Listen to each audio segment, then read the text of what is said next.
track maintenance is not the most glamorous job. The engines considered it slow, monotonous and dull. Fergus was the exception. He relished helping the workmen replace old rails and ballast, finding it most satisfying. "You can't do it right on the wrong rails," he'd say. "Without this work, your treasured express couldn't run." The other engines rolled their eyes. If you asked them, Fergus was more than welcome to it. One evening, Fergus was prepared to take the maintenance train down Edward's line. Tracks between Lower Sudbury and Upper Brendam needed to be replaced. Workmen loaded their tools into a van, behind which Fergus coupled 2 trucks of ballast and a flatbed of new rails and sleepers. When all was ready, he pushed the train down the line. By the time they'd reached the station, a dense fog hung in the air. Fergus's lamp shone brightly, and the men set up the lights to illuminate the sight. As they worked, Fergus's eyes wandered. The station was dark, and the crossing gates creaked gently. The low chuckle broke Fergus's trance. In front of the flatbed was a van. It bore a very devious grin, and its eyes were fixed on him intently. "Strange," he thought. "I don't remember putting a van there." "Fergus, you left our tool van behind." Fergus glanced at the workman beside him. "I did not," he insisted. "It was right at the front of the train." "Well, it's not there now," replied the workman. "Perhaps you should check this van." Fergus stopped short. The van was gone. "We need our tools," grumbled the workman, losing his patience. "Take us back to the yard at once."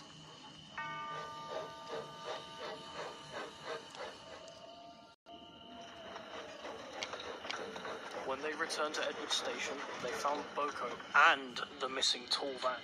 "It's not like you to leave trucks behind," remarked Boko. "I didn't leave it behind," Fergus protested. He stopped again. At the back of the goods shed sat a grinning van, shrouded in the darkness. "Would you like me to take the maintenance train?" Boko offered. "You seem distracted." Fergus looked back to the shed once more. The van was gone. I'm fine," he insisted. "The fog must be playing tricks with my eyes. Anyhow, we must be off at once." With the tool van now in tow, Fergus left the yard once more. For an engine known for its focus on the task at hand, his mind thought only of the strange van. He kept a watchful eye all the way up the line. Now that they were properly equipped, the men worked fast.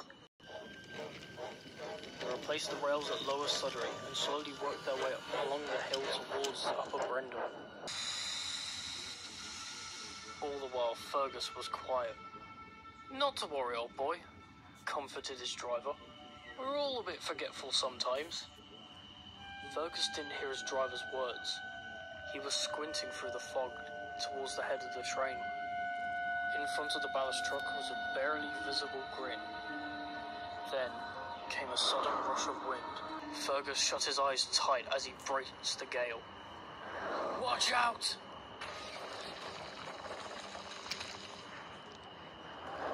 Fergus opened one eye to identify the source of the noise, only to find himself face to face with the van and its awful smirk. "I don't know who you are," Fergus bellowed, "but I've had..." Suddenly, Fergus was being pushed down the hill. His brakes screamed as he tried to hold the train, the sound mixing with the howling of the wind and the vile cackling of the van. Fergus shut his eyes, straining with all his might. With one last effort, he stopped at the bottom of the hill.